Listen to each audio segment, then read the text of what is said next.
Denis Jacob, au syndicat, vous militez pour la refonte des horaires. Alors pourquoi? Vous le savez, nos collègues viennent vers Alternative Police parce que notre marque de fabrique de départ, c'est la défense des conditions de travail, c'est l'action collective. Donc, une réforme horaire en fait partie. Et pourquoi nous portons une réforme des cycles horaires? Eh bien, tout simplement parce que nous voulons améliorer le temps de repos et la régularité du temps de repos pour nos collègues, puisque aujourd'hui, ils ont un week-end de repos sur 6 semaines, et que nous, avec notre réforme horaire, la réforme dite du cycle binaire, eh bien, on propose un vendredi, samedi, dimanche de repos tous les 15 jours, et un jour de repos par semaine tous les 15 jours. Un week-end de repos sur 6 semaines, bien évidemment, ça a des conséquences sur le travail, sur la vie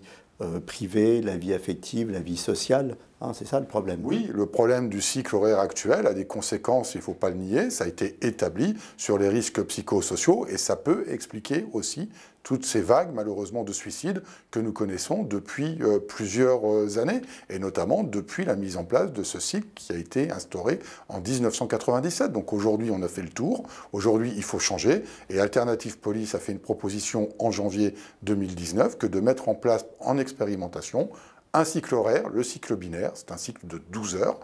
mais on ne l'a pas proposé non plus n'importe comment. On a le recul et l'expérience de notre confédération, qui est une confédération puissante, la CFDT, qui a fait des études, des analyses médicales, scientifiques, sur ce cycle qui existe ailleurs, dans une autre administration, qu'est l'administration hospitalière. Alors, quels sont les apports de ce cycle? Alors, ce cycle, il apporte une plus grande régularité de repos, à savoir un vendredi, samedi, dimanche tous les 15 jours, un jour de repos par semaine tous les 15 jours,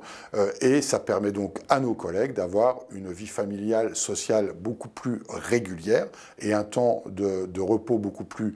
important par rapport à tout ce qu'ils peuvent vivre au quotidien dans leur travail. On a vécu des périodes particulièrement difficiles dans notre pays ces 6 dernières années, les attentats, les mouvements sociaux, mouvements contre la loi travail, mouvement des gilets jaunes, la récurrence des événements nationaux, où, au fil du temps, les collègues n'ont pas pu avoir leur droit à repos, ils les ont reportés au fur et à mesure, et donc il y a une fatigue qui s'accumule, et ce cycle horaire a pour ambition de stopper un peu cette méthode d'organisation du travail en disant, tous les 15 jours, vous avez le droit de vous reposer. Ce cycle horaire, comment il sera aménagé?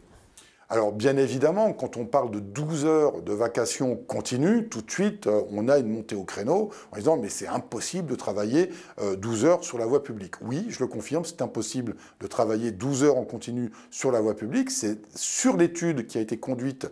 par la CFDT, donc une étude médicale scientifique qui dit qu'au bout de 9 heures de travail opérationnel, le cerveau ne réagit plus de la même manière. Et donc il faut adapter ce cycle de travail. Nous avons fait des propositions au ministère de l'Intérieur puisque nous avons été auditionnés par l'IGPN qui conduit un audit sur le sujet, qui consiste à améliorer le temps de travail sur une partie opérationnelle et une partie plus administrative, une partie opérationnelle jusqu'à 9 heures, et puis le reliquat d'heures à effectuer, en gros 3 heures, les consacrer à du sport,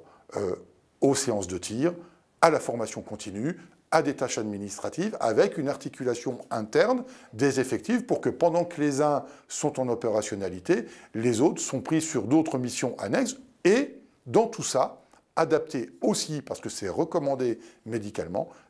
des temps de repos avec des espaces de détente dédiés, des espaces de restauration dignes de ce nom, et le ministère a pris en compte tout cela et est en train d'étudier la façon dont on pourrait le mettre en œuvre, mise en œuvre qui va être rapide, puisque les premières mises en œuvre de ce nouveau cycle auront lieu au mois de janvier 2022. Alors, il faut dire que tout ça, ça ne sort pas d'un chapeau et ça a déjà été expérimenté dans le monde de la santé. Oui, donc quand on nous dit c'est pas bon pour la santé, c'est quand même un cycle qui est appliqué depuis maintenant plus de 10 ans dans le milieu hospitalier. Alors c'est sûr que le milieu hospitalier, c'est un milieu interne, on est dans un hôpital, on n'est pas sur le terrain, sur la voie publique, confronté aux délinquances. Donc tout ça, bien évidemment, on le prend en compte. Mais aujourd'hui, l'expérimentation que nous avons demandée en 2019, qui a été mise en place en 2020 au ministère de l'Intérieur sur 60 sites, démontre aujourd'hui le satisfecit d'une très grande majorité de policiers, puisque plus de 70% d'entre eux, travaillant le jour et la nuit, ne veulent plus revenir en arrière et veulent garder ce nouveau cycle, donc qui témoigne bien que nous avons eu raison de faire cette proposition au ministère de l'Intérieur et qui démontre que cette régularité de repos est acceptée par les collègues, bien évidemment, mais que le rythme de travail n'est pas plus exténuant que celui qu'ils avaient auparavant. Nous verrons bien évidemment dans les mois à venir comment ça évolue, puisque ce cycle, nous l'avons demandé également, sera accompagné d'une cellule de veille pour faire remonter toutes les difficultés en temps réel que les collègues peuvent connaître sur le terrain, afin qu'on puisse voir comment on peut adapter au fur et à mesure ce cycle pour qu'il soit le moins épuisant, le moins fatigant encore pour nos collègues. Voilà, en tout cas, ce qu'il faut retenir, c'est que ceux qui l'ont essayé l'ont adopté. Approuvé même.